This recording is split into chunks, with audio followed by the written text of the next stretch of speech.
Assalamualaikum warahmatullahi wabarakatuh. Lanjut materi hari ini tentang sistem injeksi. Di sini ada tabel perbedaan antara karburator dengan full injeksi bisa dibaca. Tapi garis besarnya di sini cara kerjanya kalau karburator itu berdasarkan kevakuman pada intake manifold. Kevakuman itu kayak tarikannya piston itu menghisap udara itu.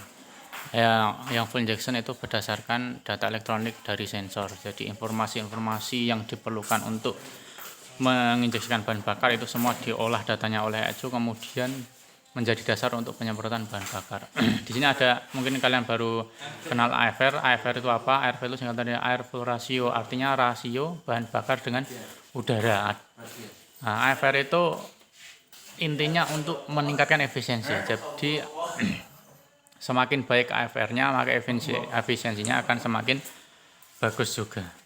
Bisa dibaca di tabelnya itu. Kemudian suplai bahan bakar, kalau karbu jelas pakai pilot dan manchet, kalau diinjeksi pakai injektor. Perawatan perawatan itu relatif gitu ya. Kalau karburator itu ya murah mungkin, tapi kalau injeksi itu agak mahal tetapi jarang rusak juga. Seperti diketahui kalau kalian punya motor injeksi pasti rata-rata yang pertama kalah itu filter bensinnya, filter bahan bakarnya gitu ya. Lanjut, bisa dibaca itu. Ini sistem dari full injeksi. Jadi input data yang diperlukan itu kondisi mesin dan keadaan lingkungan. Kenapa keadaan lingkungan itu diperlukan? Contoh, misal kalian bawa sepeda motor, itu kan gaya berkendaranya lain-lain. Ada yang menghentak-hentak, ada yang langsam, ada yang santai. Itu akan menjadi informasi ke ECU. Kemudian cuaca itu mempengaruhi ke kondisi udara, yang mempengaruhi ke komponen udara yang masuk ke intake manifold. Contoh saja yang paling mudah itu kalian jalan di pagi hari atau di siang hari, kalian bisa merasakan bedanya kondisi mesin ya, lebih nyaman di pagi hari. Kenapa itu bisa terjadi? Silahkan googling. banyak faktor gitu ya. Yang penting saya menjelaskan tentang injeksi saja.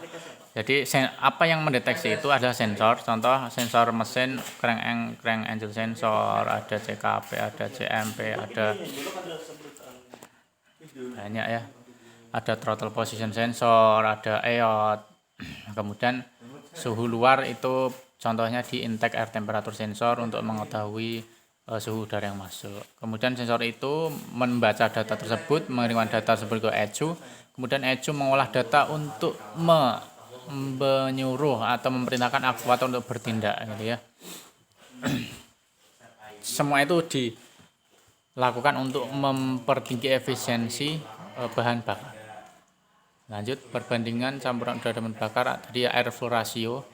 Jadi ini idealnya itu udaranya 14,7 kg, bensinnya 1 kg. Ingat bukan liter ya. Kalau liter boros nanti. Kilogram ya, jadi udara yang satu ruangan besar itu enggak sampai 1 liter, 1 kilo.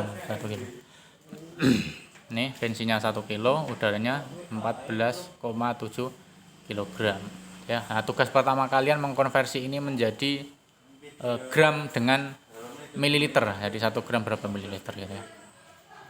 Ini akan menghasilkan perbandingan, ini adalah yang ideal. Nah, kalau karburator itu nggak bisa mencapai ini, pasti dia akan terjadi selisih.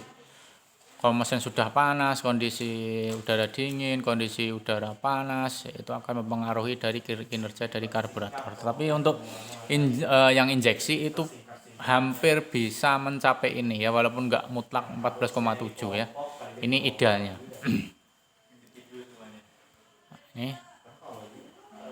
Ini adalah excess koefisien lambda. Lambda itu kurang dari 1. Lambda nanti kita bicarakan ketemu saja, ini agak rumit itu ya, tapi intinya itu ya.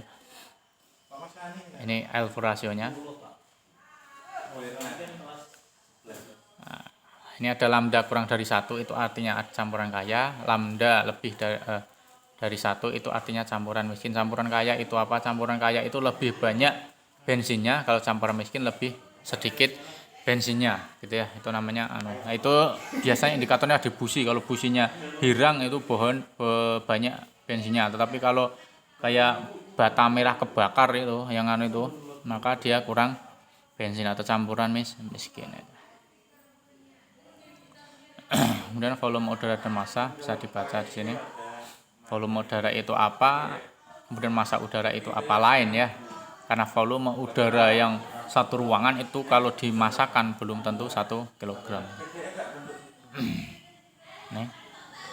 Ini perbandingan pengaruh kondisi cuaca tadi, ini akan berpengaruh dan akan dikoreksi oleh sistem injeksi gitu.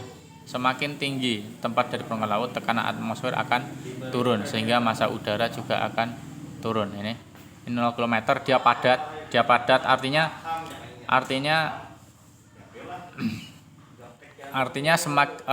dengan kondisi yang sama itu akan terasa lebih berat daripada yang di atas gitu.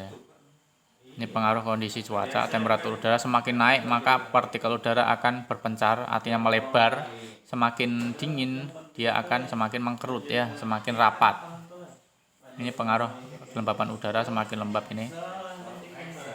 Kemudian ini yang ini skema sistem full injeksi. Ini skema skema dasarnya gitu ya. Karena nanti akan banyak sensor. Nah, ini biasanya ini ada di sini ada ECU. Kemudian ada sensor, ini satu sensor.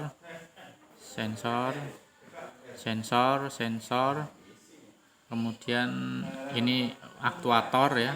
Ini sudah aktuator, ini aktuator. Sensor itu yang menerima informasi. Nah, ini arahnya masuk. Kemudian yang keluar itu berupa perintah.